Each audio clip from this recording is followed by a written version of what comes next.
Abran sus Biblias esta mañana, el capítulo 2 del libro de Ruth. Y esta mañana vamos a leer una porción larga del libro. Vamos a observar cómo Ruth, en la providencia de Dios, va al campo que pertenece a Booz. Y ahí ella es recibida con bondad y misericordia por Booz.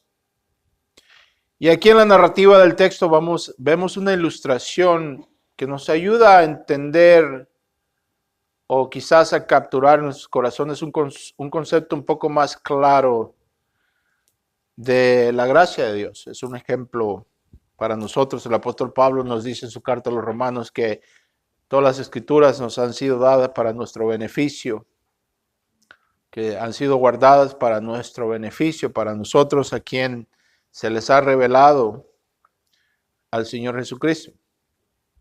Así es que vamos a leer del versículo 1, vamos a leer casi la mayoría del texto, vamos a parar en el versículo 16.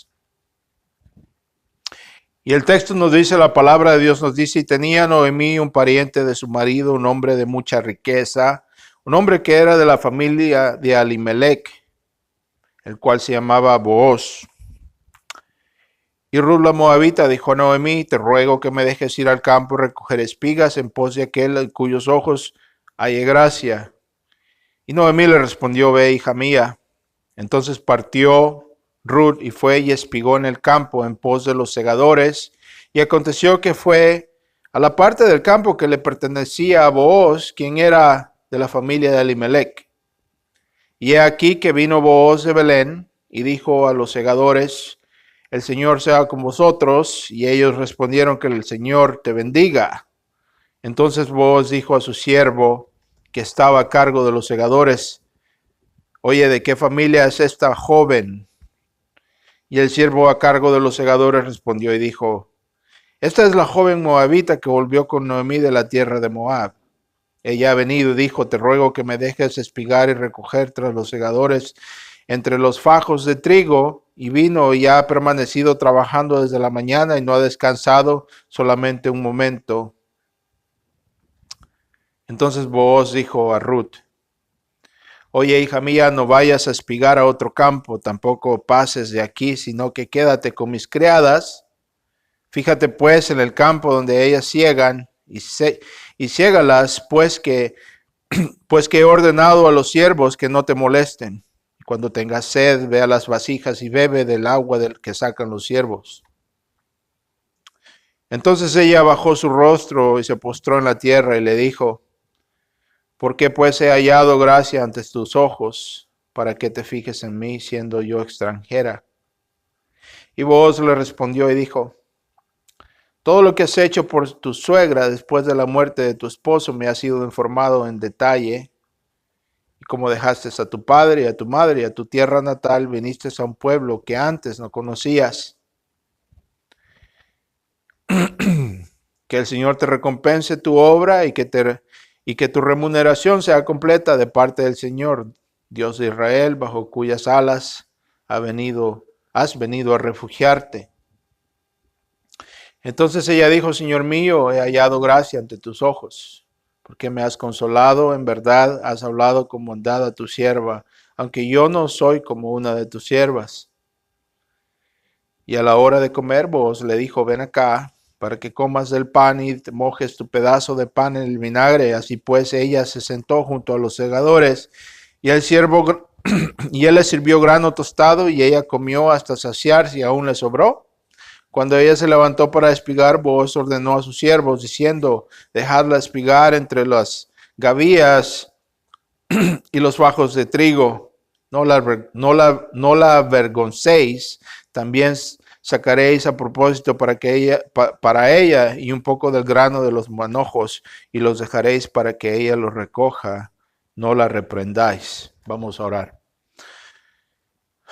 Señor, permítenos en esta mañana recibir tu palabra. y que tu palabra en nosotros cree la fe y el arrepentimiento que nos lleva a la vida eterna. Que nosotros podamos, Señor, producir por tu gracia el fruto que tú deseas. El fruto de la fe, el fruto que consiste en el arrepentimiento y la obediencia y la devoción y el amor a Cristo. Padre, te pido por todos aquellos que escuchen este mensaje, que sean edificados en la fe, en la gracia de Cristo, cementados en la roca, quien es Cristo Jesús, y en su suficiencia para salvar hasta el más vil de los pecadores. Te damos gracias, Señor, ayúdanos en esta mañana. Ábrenos el entendimiento, Señor, te pedimos esto en el nombre de Cristo Salvador. Amén. Bueno, tenemos muchas cosas aquí. Es bien interesante las palabras que son usadas en este libro. Resuenan tantas cosas que vemos en el Nuevo Testamento.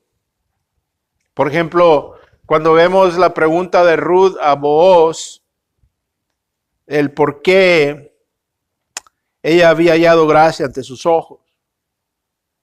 Vemos que Booz responde que lo que ella había hecho por su suegra, o sea, el acto de fe y gracia que ella había tenido, llegó a los oídos de este hombre.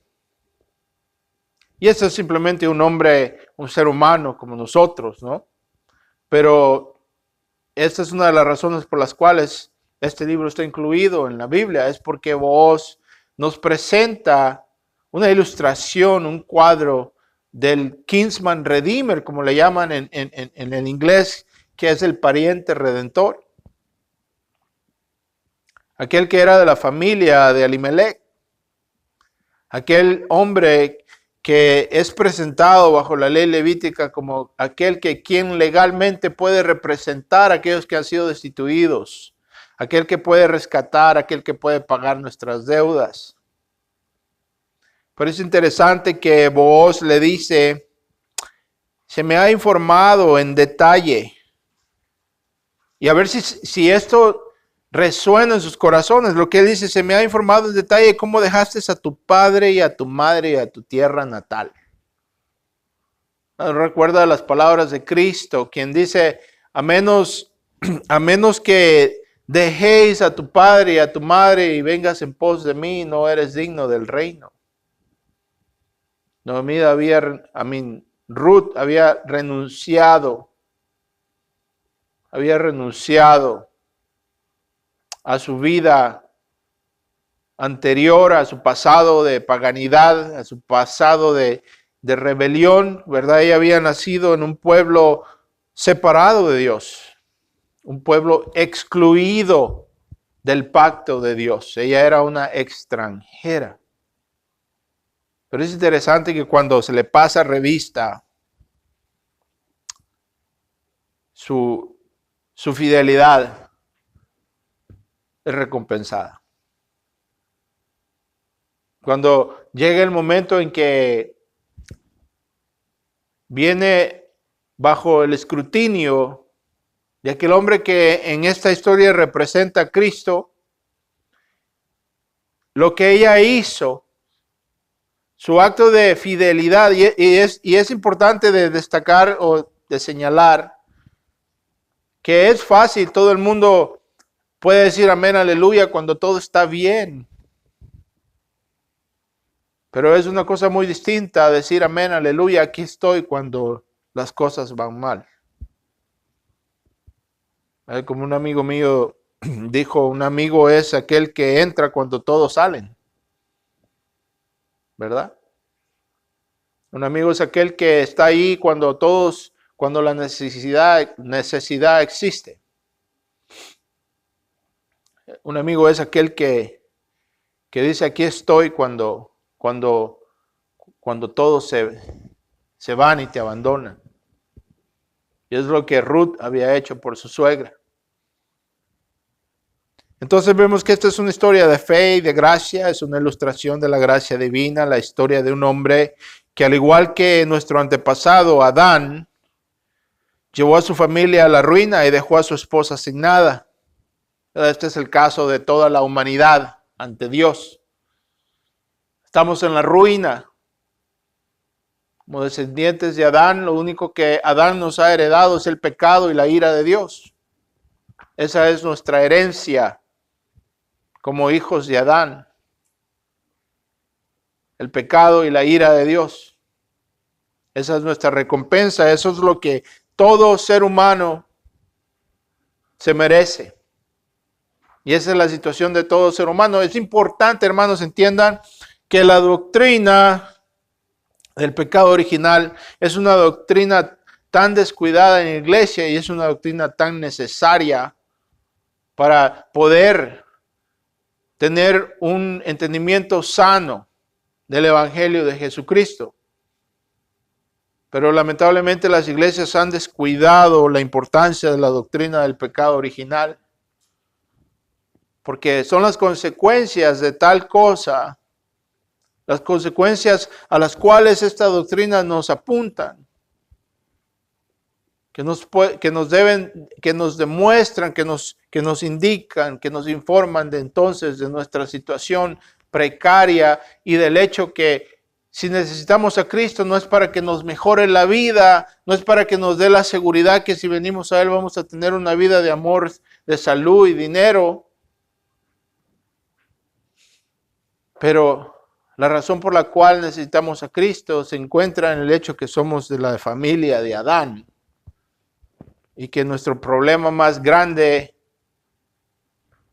es algo en lo cual nunca pensamos y quizás nunca nos asusta. El hecho es que Dios es santo y como tal es nuestro enemigo mortal, que somos nacidos en este mundo bajo la enemistad con Dios. Pero aún así, este Dios al cual hemos ofendido, este Dios al cual nacemos enemigos de Él, ha hecho algo por nosotros. Y esto es lo que es ilustrado en este caso. Esta es una mujer extranjera, no pertenece al pueblo de Israel, no tiene derecho a los beneficios del pueblo de Israel. Pero más sin embargo, esa mujer ha encontrado gracia. Entonces vemos que Noemí y Ruth nos presentan un cuadro de los hijos de Adán. Un cuadro de la humanidad que ha sido destituida y separada de Dios y que solo merece su ira. Y como dijimos, es solamente por medio de la contemplación de la oscuridad de nuestra situación es que podemos entonces empezar a apreciar la luz de la gracia de Dios revelada en nosotros en el Evangelio de Jesucristo. No es hasta cuando nos vemos y nos contemplamos en la luz de la santidad de Dios que nos acusa, en la luz de los 10 mandamientos que están en contra de nosotros. Es la ley santa de Dios, que si alguien espera poder estar bien con Dios y en ese día poder ser recibido, esa persona tendría que haber nunca quebrantado esa ley santa. Porque ese es el estándar que Dios pone para el hombre. Amarás a tu Dios sobre todas las cosas. Todos nosotros somos nacidos idólatras. Vemos al niño desde que nace, el bebé ya nace con el egoísmo adentro. Llora porque tiene hambre, quiere esto, quiere lo otro. Entonces vemos que Ruth tiene que verse. Entonces ella se tiene que observar a sí misma en la precaria situación en la que ella se encuentra. Para que así, de esta manera, pues poder entender que lo que ella necesita es gracia. Ruth es un ejemplo de humildad. Porque vemos que ella va a buscar no sus derechos, sino que gracia. Ella se da cuenta de su desventaja. Y lo único que puede salvarla es la gracia de aquel varón, que en el caso de ella, pues representa al Señor mismo, a aquel quien está lleno de gracia. La palabra que se usa en el hebreo original, el lenguaje del Antiguo Testamento para gracias, es la palabra Hesed. Y es una palabra que significa un acto de amor dado a alguien que no se lo merece. Es un acto de amor dado a alguien que no se lo merece y es un acto de amor dado a alguien que no se lo merece y a alguien que no puede recompensarnos. Es un acto de amor dado a alguien que no se lo merece, es un favor inmerecido y es hecho a alguien que no puede recompensarnos, es dado a alguien que no nos puede pagar. Eso es lo que la palabra Hesed significa. Un acto de amor dado a alguien que no se lo merece, dado a alguien que no nos puede pagar. Eso es lo que la palabra Hesed significa. Entonces vemos que Noemí tenía un pariente de su marido, un hombre de mucha riqueza, de la familia de Elimelech, el cual se llamaba Booz. Vemos que Ruth, la moabita, pues le dice a su suegra: te ruego que me dejes ir al campo a recoger espigas en pos de aquel en cuyos ojos haya gracia. Y vemos que Noemí le responde: ve, hija mía. Y el texto nos dice, pues, fue y espigó en el campo en pos de los segadores. Era el tiempo de la cosecha. Y el texto nos dice, y aconteció que fue a la parte del campo que pertenecía a Booz, que era de la familia de Elimelech. Parece ser que esto no fue planeado. Por lo menos no fue planeado por Noemí y Ruth. ¿Verdad? Ella dijo, voy a ir a espigar. Pero vemos que en la providencia de Dios se nos dice, aconteció. ¿Verdad? Hay cosas que desde el punto de vista humano a nosotros nos parecen casualidades, cosas que pasan al azar. Desde nuestro punto de vista y dentro de nuestra experiencia, percibimos estas cosas de tal manera. Pero eso es desde nuestro punto de vista humano. Pero cuando vemos estas cosas en la luz de la soberanía de Dios, nos damos cuenta que todas estas cosas que a nosotros nos parecen casualidades son el desenvolvimiento de la voluntad de Dios en nuestras vidas. Que Dios está obrando incluso en aquellas cosas que para nosotros parecen no tener sentido o parecen ser simplemente el producto de la suerte. Lo que eso nos indica es que Dios está obrando detrás de las cortinas, detrás de la escena. Dios está obrando trayendo su voluntad. Que aquellas cosas que para nosotros quizás nos parezcan simplemente el producto de la suerte, son en realidad el desempeño, la revelación de la voluntad de Dios en nuestras vidas. Esto igual nos indica que pues nuestras vidas no están abandonadas a los caprichos de la suerte, pero al contrario, que hay un Dios detrás de nuestras circunstancias, hay un Dios que está en total y en absoluto dominio de su creación.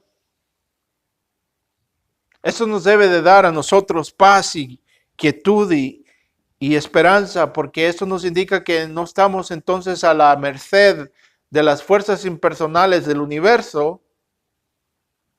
Y eso nos debe de evitar que nos demos al pánico, ¿verdad? Como vemos ahora en día en este tiempo en el que vivimos. Este es el tiempo de la internet, el tiempo de las noticias. Pasa algo en la China, lo sabemos inmediatamente. Y lo que esto causa en el sistema psicológico del ser humano nos causa pánico porque nos abrumamos con todas las malas noticias que vemos en el mundo, terremotos por aquí, guerras por allá, bombas por este lado, pestilencias por el otro. El ser humano no fue creado para manejar tanta información. Entonces, ¿qué es lo que sucede? Estamos más pendientes del mundo y de las cosas que están sucediendo en el mundo y movemos nuestros ojos de la roca firme, quien es Cristo. Y entonces nos empieza el pánico a abrumar y perdemos nuestra paz y empezamos a temerle como Elimelec a las circunstancias en lugar de poner nuestra fe en el Dios vivo, aquel que sostiene su creación. Y nos vemos entonces, y es por eso que estamos sufriendo una epidemia de suicidios en esta tierra, especialmente entre los jóvenes. ¿Por qué? Porque estamos en esto. Aquí así, viven aquí, no saben, no agarran la palabra de Dios, están nomás en el teléfono, llenando su mente de cosas que no los alimentan espiritualmente. Están vacíos. Y tienen creada en su mente, tienen creada una cosmovisión, es decir, una manera de ver el mundo que es totalmente pagana y que se rehúsa a reconocer que hay un Dios vivo. Entonces el ser humano prefiere enfrentarse a las fuerzas impersonales del universo, aunque no es cierto. Sabemos que hay un Dios soberano, pero prefieren pensar que están a la merced de las fuerzas impersonales del universo que doblar la rodilla ante un Dios que es soberano. ¿Por qué? Porque sabemos que es santo y somos alérgicos a Él. Pero eso da resultado que el hombre, como dice mi amigo pastor Kevin Swanson, ha cruzado la línea de la desesperación. El hombre ha cruzado la línea de la desesperación porque ha buscado reemplazar a Dios en la creación y no ha encontrado paz en su corazón. ¿Por qué? Porque el hombre fue creado a la imagen y semejanza de Dios y la única manera de que el hombre puede encontrar verdadera paz y verdadera quietud y esperanza es si esa persona está arraigado en el Dios vivo. Entonces andan como veletas que el viento las mueve para atrás y para adelante y en cualquier dirección que desean, porque no están anclados en la palabra de Dios. Están anclados en una fundación que es de papel. Como dijo aquel filósofo cristiano Francis Schaeffer. Sí, cuando todo va bien, hasta el puente más chiquito puede sostener una carreta, pero ya si le pasas un camión de 18 ruedas, se cae en pedazos. ¿Por qué? Porque no hay fuerza en esa fundación. Porque es solamente la ideología y la visión, la cosmovisión cristiana que puede fortalecer la fibra moral de la sociedad. Pero como el hombre ahora se ha despejado, se ha removido de Dios y ha buscado poner su confianza en la ciencia y ha removido su confianza del Dios vivo que ha creado todas las cosas.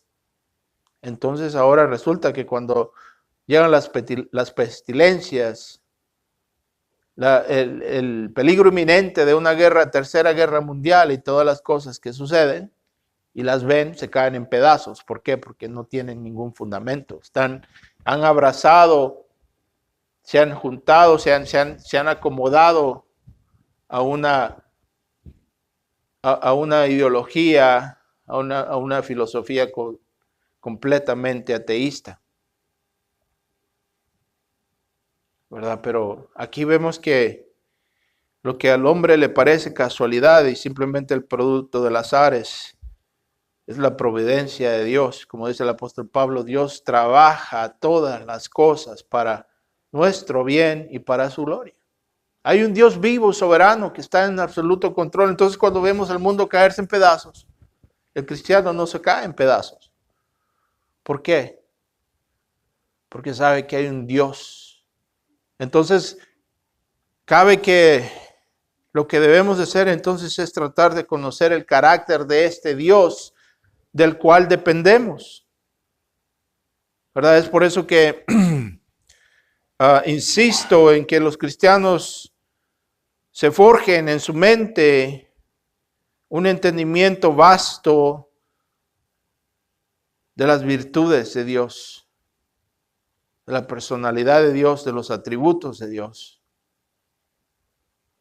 Así, cuando las tormentas llegan, estamos fundamentados en la roca y no en la arena, como dijo nuestro Señor Jesucristo. Entonces aquí vemos a Booz,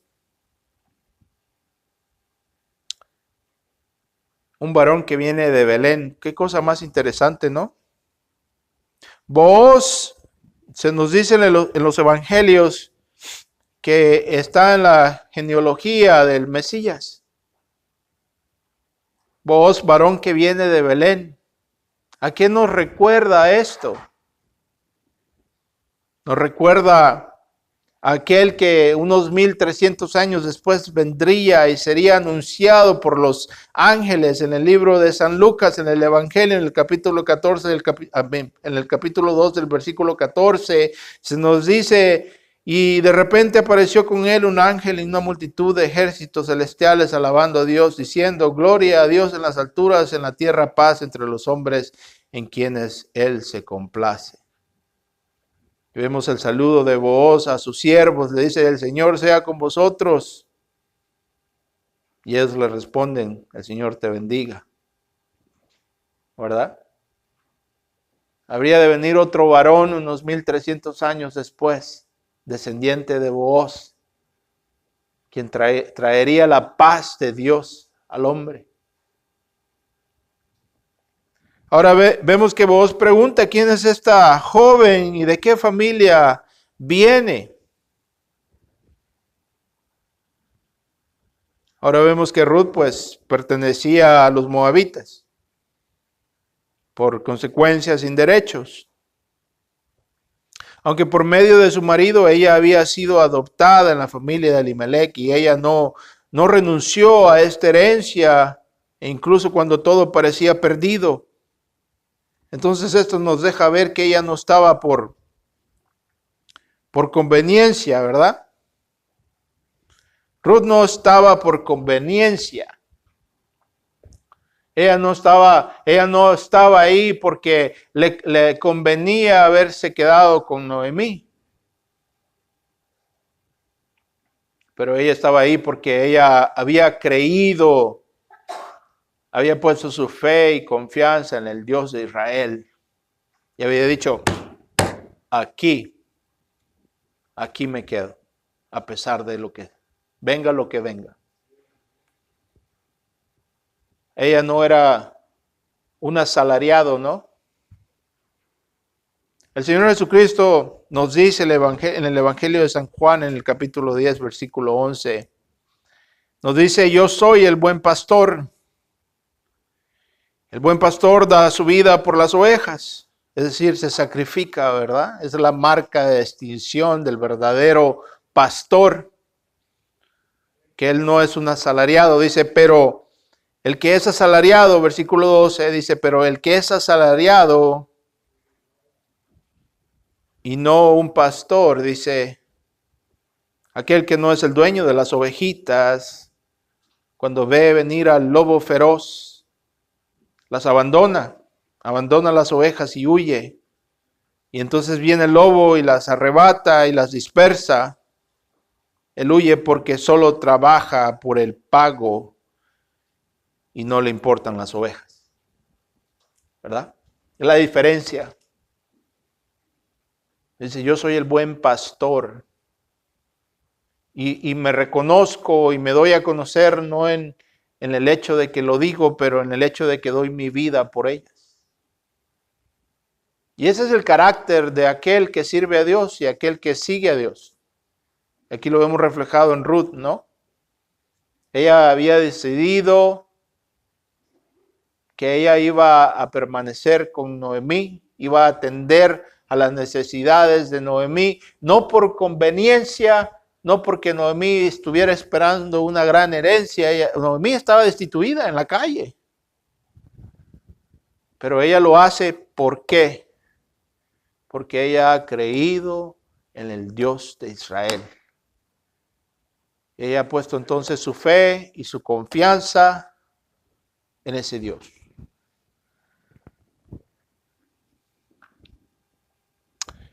Ahora, es bien interesante, el tiempo se nos ha acabado, pero es interesante entender la doctrina de la adopción, los beneficios y cómo esto requiere que renunciemos a una cosa y nos apeguemos a otra. ¿Verdad? Al igual que Ruth, vemos que ella renuncia a su pasado, renuncia a su pueblo, a su padre y a su madre, y va en pos de el Dios de Noemí. Vamos a terminar con las palabras del Salvador, que al igual nos llama a todo aquel que irá en pos de él. Dice, el Señor nos dice,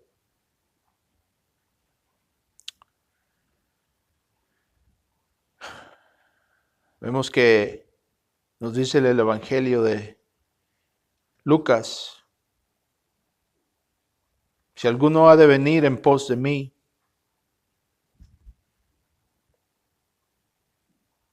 dejen que se niegue a sí mismo diariamente y levante su cruz y me siga. ¿Verdad? Así es que la pregunta con la cual quiero dejarnos en esta mañana es, ¿estamos seguros nosotros que, al igual que Ruth, cuando vengamos bajo el escrutinio de nuestro pariente redentor, estamos seguros que vamos al igual a escuchar esas palabras? Se nos va a decir a nosotros, no te vayas, quédate aquí, ven, toma del pan, porque me ha sido en detalle contado todo lo que has hecho. Ahora sabemos que pues no es por las obras, pero ha sido la fe de Ruth que ha llevado a las obras que ella ahora la han encontrado. Ha sido su fe que la llevó a permanecer con Ruth, con Noemí. Ha sido la fe que la ha llevado a la obediencia, a la fidelidad. Y ahora esa fe ha dado fruto y ahora ese fruto está siendo examinado por este varón, quien ahora le abre las puertas, porque se ha dado cuenta que es una mujer fiel y humilde. ¿Cuáles son las categorías a las cuales las cuales a Cristo le agradan? Entonces la pregunta es, ¿verdad? ¿Vamos a recibir nosotros también de esa manera ese encomio, esa bienvenida a la mesa del Señor en aquel día, ¿no? Esa es la pregunta que debemos de hacernos. Boaz la toma bajo sus alas a Ruth. Y vemos que Ruth empieza a tomar parte de los beneficios, de los beneficios que pertenecen a aquellos que son parte de la casa de Boaz, ¿verdad? Ella es recibida porque la fe de ella ha conmovido el corazón de este varón. Vamos a orar. Señor, gracias te damos por tu palabra. Dejamos todo en tus manos. Bendito sea tu nombre, Dios. Ayúdanos en esta mañana a recibirla con humildad fe y arrepentimiento. En el nombre de Cristo Jesús. Amén.